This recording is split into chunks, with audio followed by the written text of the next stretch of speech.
नमस्कार दोस्तों, PMS IQ study YouTube channel में आप सभी का एक बार फिर से मैं प्रवीण सत्संगी सर बहुत बहुत स्वागत करता हूं।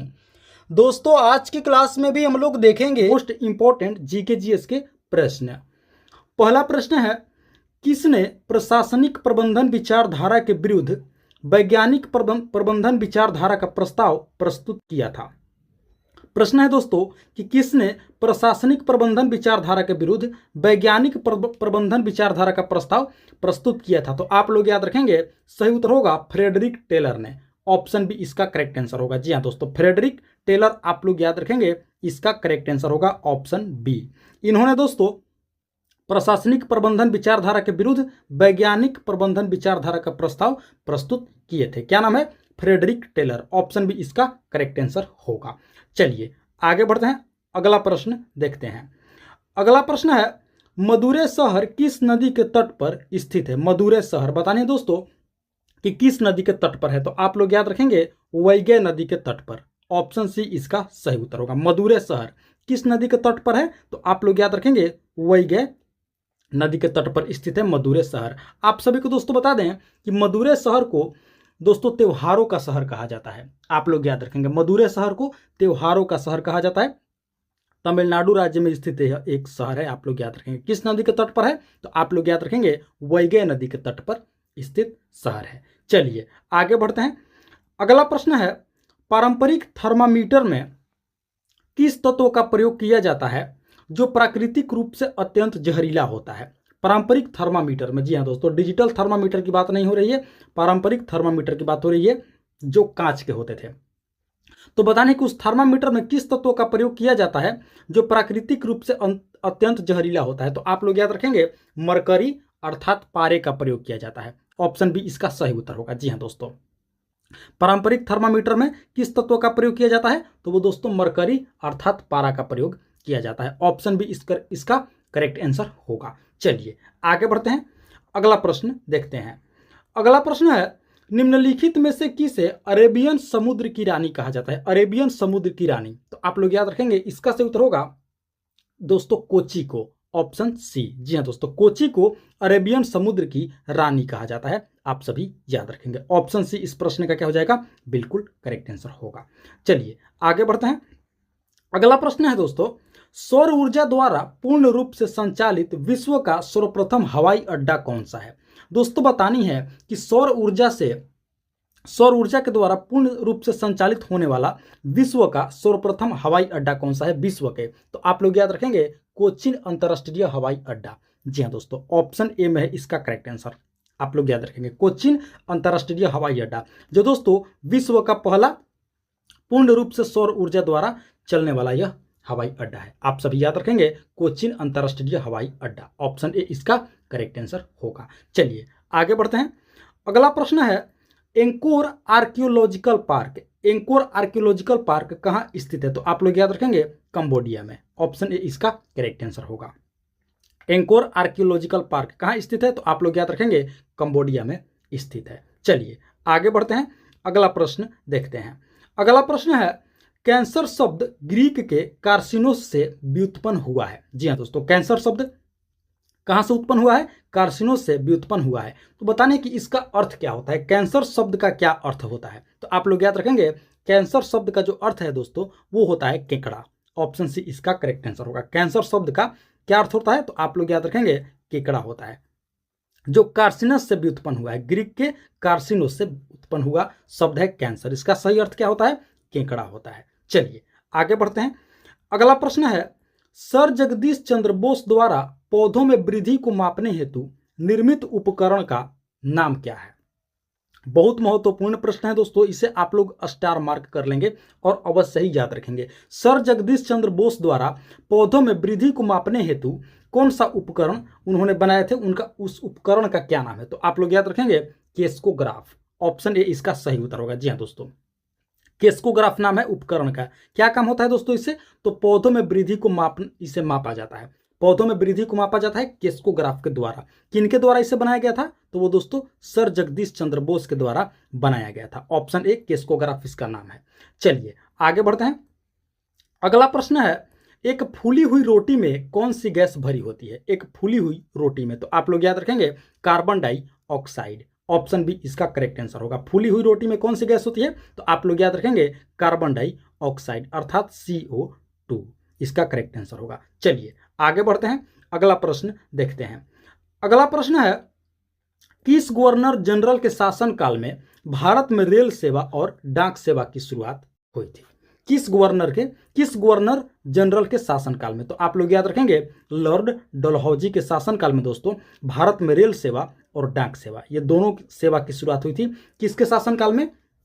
तो लॉर्ड डलहौजी के शासनकाल में। ऑप्शन सी इस प्रश्न का क्या हो जाएगा? बिल्कुल सही उत्तर होगा। आप सभी याद रखेंगे गवर्नर जनरल लॉर्ड डलहौजी के शासनकाल में रेल सेवा और डाक सेवा शुरू हुई थी। चलिए आगे बढ़ते हैं, अगला प्रश्न देखते हैं।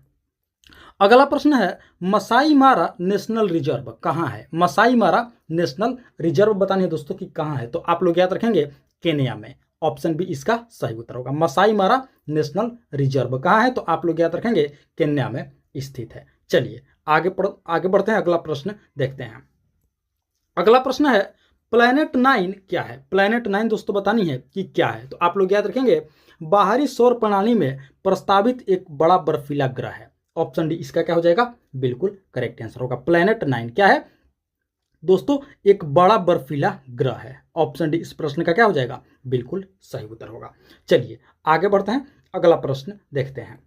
अगला प्रश्न है, किस समकालीन चित्रकार ने महात्मा गांधी पर चित्रों की एक श्रृंखला बनाई थी? किस समकालीन चित्रकार ने? तो आप लोग याद रखेंगे अतुल डोलिया। ऑप्शन डी इसका सही उत्तर होगा। ऑप्शन डी इसका सही उत्तर होगा दोस्तों, आप लोग याद रखेंगे अतुल डोलिया ने दोस्तों महात्मा गांधी पर चित्रों की एक श्रृंखला बनाई थी। चलिए आगे बढ़ते हैं, अगला प्रश्न देखते हैं। अगला प्रश्न है, भारत की सबसे लंबी नदी कौन सी है जो समुद्र में प्रवाहित नहीं होती है? बहुत महत्वपूर्ण प्रश्न है दोस्तों, आप लोग इसे अवश्य स्टार मार्क करेंगे और याद रखेंगे। भारत की वह लंबी नदी कौन सी है जो क्या होती है दोस्तों? जो समुद्र में प्रवाहित नहीं होती है, तो आप लोग याद रखेंगे वो नदी है यमुना। ऑप्शन बी इसका सही उत्तर होगा। जी हाँ दोस्तों, यमुना भारत की सबसे लंबी नदी वह है जो समुद्र में प्रवाहित नहीं होती है। आप लोग याद रखेंगे ऑप्शन बी यमुना। चलिए आगे बढ़ते हैं, अगला प्रश्न है, भूटान की राजभाषा कौन सी है? भूटान की राजभाषा बतानी है दोस्तों, तो आप लोग याद रखेंगे जोंगखा। जी हाँ दोस्तों, ऑप्शन सी इसका सही उत्तर होगा। भूटान की राजभाषा कौन सी है? तो आप लोग याद रखेंगे जोंगखा। चलिए आगे बढ़ते हैं, अगला प्रश्न है, प्रचुर मात्रा में उपलब्ध ज्वलनशील प्राकृतिक गैस कौन सी है? प्रचुर मात्रा में, तो आप लोग याद रखेंगे मीथेन। ऑप्शन सी इसका सही उत्तर होगा, जिसे दोस्तों मार्स गैस भी कहा जाता है। मीथेन गैस को मार्स गैस भी कहा जाता है। प्राकृतिक में सबसे ज्यादा दोस्तों प्रचुर मात्रा में यह उपलब्ध है। प्राकृतिक गैस है, क्या नाम है? मीथेन। ऑप्शन सी इसका करेक्ट आंसर होगा, आप सभी याद रखेंगे। चलिए आगे बढ़ते हैं, अगले प्रश्न की ओर चलते हैं। अगला प्रश्न है, 1998 में पोखरण में भारत द्वारा किए गए परमाणु परीक्षण का कोड क्या था? जी हाँ दोस्तों, आप सभी को पता होगा कि भारत ने अपना सफल परमाणु परीक्षण 1998 ईस्वी में राजस्थान के पोखरण में किया था। तो बतानी है कि इसका कोड क्या था, इस परीक्षण का क्या कोड था, उसका नाम क्या था? तो आप लोग याद रखेंगे इसका दोस्तों नाम था, कोड था, वो था ऑपरेशन शक्ति। ऑप्शन सी इसका सही उत्तर होगा। जी हाँ दोस्तों, 1998 में पोखरण में जो भारत द्वारा परमाणु परीक्षण किया गया था, इस परमाणु परीक्षण का जो कोड था वो था ऑपरेशन शक्ति। ऑप्शन सी इसका क्या हो जाएगा? बिल्कुल सही उत्तर होगा, आप सभी याद रखेंगे। चलिए आगे बढ़ते हैं, अगला प्रश्न है, माल्येबल किसके गुण को दर्शाता है? माल्येबल किसके गुण को दर्शाता है? तो आप लोग याद रखेंगे धातु के गुण को दर्शाता है। ऑप्शन बी इसका क्या हो जाएगा? बिल्कुल सही उत्तर होगा। माल्येबल किसके गुण को दर्शाता है? तो दोस्तों धातु के गुण को दर्शाता है। चलिए अगला प्रश्न देखते हैं। अगला प्रश्न है, पानी को ब्लीचिंग पाउडर में मिलाने पर कौन सी गैस निकलती है? तो दोस्तों जब पानी को ब्लीचिंग पाउडर में मिलाया जाता है तो क्लोरीन गैस निकलती है। कौन सी गैस निकलती है? क्लोरीन। ऑप्शन डी इसका करेक्ट आंसर होगा, आप सभी याद रखेंगे। चलिए आगे बढ़ते हैं, अगला प्रश्न देखते हैं। अगला प्रश्न है, व्यवस्थित वस्तुओं की वो प्रवृत्ति जो उसे स्थिर या समान गति से गतिमान रहने के लिए प्रेरित करता है, क्या कहलाता है? तो आप लोग याद रखेंगे जड़त्व कहलाता है। जी हाँ दोस्तों, ऑप्शन ए इसका सही उत्तर होगा, आप सभी याद रखेंगे, जड़त्व उसे कहा जाता है। चलिए आगे बढ़ते हैं, अगला प्रश्न है दोस्तों, गति का पहला समीकरण किसके बीच संबंध दर्शाता है? गति का पहला समीकरण, तो आप लोग याद रखेंगे गति का पहला समीकरण दोस्तों वेग और समय के बीच संबंध को दर्शाता है। वेग और समय, ऑप्शन बी इसका करेक्ट आंसर होगा। आप लोग याद रखेंगे वेग और समय। चलिए आगे बढ़ते हैं। अगला प्रश्न है, निम्नलिखित में से कौन सा एक परजीवी के रूप में पौधे से पोषण प्राप्त करता है? परजीवी के रूप में क्या करता है? पौधे से पोषण को प्राप्त करता है। तो आप लोग याद रखेंगे कस्क्यूटा, ऑप्शन डी इसका करेक्ट आंसर होगा। जी हाँ दोस्तों, कस्क्यूटा क्या करता है? एक परजीवी के रूप में पौधे से पोषण को प्राप्त करता है, कस्क्यूटा। चलिए आगे बढ़ते हैं, अगला प्रश्न देखते हैं। अगला प्रश्न है, निम्नलिखित में से कौन से क्षेत्रों में पवन ऊर्जा के लिए उच्चतम क्षमता है? किस क्षेत्र में? जी हाँ दोस्तों, पवन ऊर्जा के लिए क्या है? उच्चतम क्षमता है। तो आप लोग याद रखेंगे पश्चिमी घाट, ऑप्शन सी इसका सही उत्तर होगा। जी हाँ दोस्तों, पश्चिमी घाट ऐसे क्षेत्र हैं जो दोस्तों पवन ऊर्जा के लिए उच्चतम क्षमता है इसमें, पश्चिमी घाट में। तो ऑप्शन सी इसका क्या हो जाएगा? बिल्कुल करेक्ट आंसर होगा। चलिए अब हम लोग आगे बढ़ते हैं, अगला प्रश्न देखते हैं। अगला प्रश्न है, जब मैग्नीशियम रिबन हवा में जलाया जाता है तो कौन सा योग उत्पन्न होता है? जी हाँ दोस्तों, प्रश्न है कि जब मैग्नीशियम रिबन को हवा में जलाया जाता है तो कौन सा योग उत्पन्न होता है? तो आप लोग याद रखेंगे इसका सही उत्तर होगा दोस्तों मैग्नीशियम ऑक्साइड, ऑप्शन सी। जी हाँ दोस्तों, मैग्नीशियम ऑक्साइड उत्पन्न होता है, ऑप्शन सी में है इसका करेक्ट आंसर। चलिए आगे बढ़ते हैं। अगला प्रश्न है, किसका उपयोग पेयजल को कीटाणु रहित करने के लिए किया जाता है? जी हाँ दोस्तों, किसका प्रयोग किया जाता है? यानी कि पेयजल पीने के पानी को कीटाणु रहित करने के लिए, यानी कि पीने के पानी को शुद्ध करने के लिए किसका प्रयोग किया जाता है? तो उसे दोस्तों ब्लीचिंग पाउडर का प्रयोग किया जाता है। आप सभी याद रखेंगे, ऑप्शन सी इसका करेक्ट आंसर होगा। पेयजल को कीटाणु रहित करने के लिए दोस्तों ब्लीचिंग पाउडर का प्रयोग किया जाता है, ऑप्शन सी इसका सही उत्तर होगा। चलिए आगे बढ़ते हैं। अगला प्रश्न है, निम्न में से कौन सा यौन और अलैंगिक दोनों रूप से उत्पन्न होता है? बताने दोस्तों कि इनमें से कौन सा यौन और अलैंगिक ये दोनों रूप से क्या होता है? उत्पन्न होता है। तो आप लोग याद रखेंगे ऑप्शन ए में है इसका करेक्ट आंसर हाइड्रा। जी हाँ दोस्तों, आप लोग याद रखेंगे हाइड्रा जो है यौन से भी और अलैंगिक ये दोनों रूप से क्या होता है? उत्पन्न होता है, ऑप्शन ए हाइड्रा। चलिए आगे बढ़ते हैं। अगला प्रश्न है, इनमें से किसका प्रयोग इत्र बनाने के साथ साथ स्वाद के एजेंट बनाने के लिए भी किया जाता है? दोस्तों बतानी है कि इनमें से किसका प्रयोग इत्र बनाने के लिए और इसके साथ साथ स्वाद के एजेंट के रूप में भी किया जाता है। तो आप लोग याद रखेंगे दोस्तों इसका सही उत्तर होगा एस्टर, ऑप्शन सी। जी हाँ दोस्तों, एस्टर का प्रयोग होता है इत्र बनाने में भी और स्वाद के एजेंट के रूप में भी इसका प्रयोग किया जाता है। तो ऑप्शन सी आप लोग याद रखेंगे एस्टर। चलिए आगे बढ़ते हैं। अगला प्रश्न है, दक्षिग्राम अभयारण्य कहाँ स्थित है? दक्षिग्राम अभयारण्य, तो आप लोग याद रखेंगे जम्मू कश्मीर राज्य में, ऑप्शन ए इसका सही उत्तर होगा दोस्तों। दक्षिग्राम अभयारण्य कहाँ स्थित है? तो आप लोग याद रखेंगे जम्मू कश्मीर में स्थित है। चलिए आगे बढ़ते हैं। अगला प्रश्न है, विलायत खान का संबंध किस वाद्य यंत्र से है? दोस्तों बतानी है कि विलायत खान किस वाद्य यंत्र के वादक थे? तो आप लोग याद रखेंगे इसका सही उत्तर होगा सितार, ऑप्शन बी। जी हाँ दोस्तों, विलायत खान सितार वाद्य यंत्र के वादक थे, ऑप्शन बी इसका करेक्ट आंसर होगा। चलिए आगे बढ़ते हैं।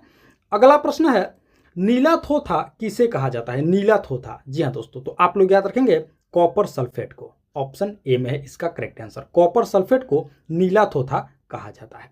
चलिए आगे बढ़ते हैं। अगला प्रश्न है, 4 अंतरराष्ट्रीय हवाई अड्डे वाला देश का पहला राज्य कौन सा है?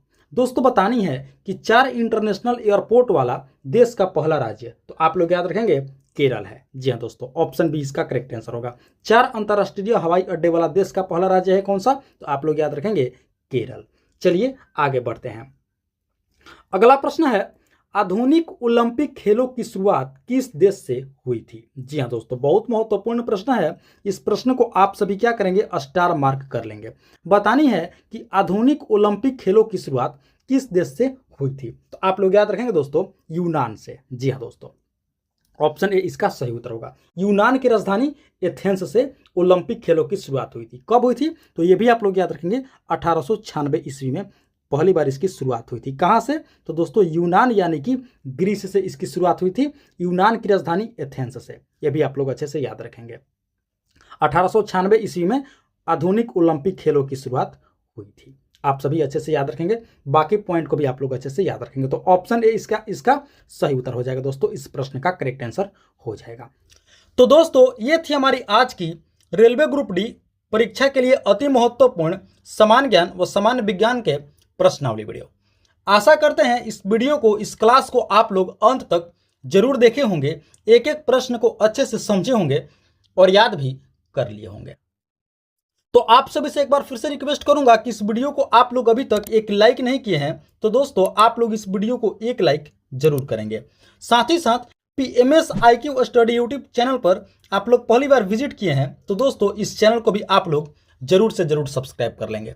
इसी तरह के महत्वपूर्ण प्रश्नावली वीडियो प्रतिदिन देखने के लिए, अपनी तैयारी को बेहतर और मजबूत करने के लिए वीडियो को लाइक कर देंगे, चैनल को सब्सक्राइब जरूर कर लेंगे। दोस्तों आप लोग हमें कमेंट करके भी जरूर बताएंगे कि आप लोगों को क्लास कैसी लगी, प्रश्न का लेवल कैसा था, कहीं पर कोई त्रुटि है तो उसका भी आप लोग हमें कमेंट करके हमें जरूर बताएंगे। तो फिलहाल इस वीडियो में इतना ही, मिलते हैं एक और मोस्ट इंपॉर्टेंट इसी तरह की क्लास वीडियो में। तब तक के लिए आप सभी का बहुत बहुत धन्यवाद। जय हिंद दोस्तों।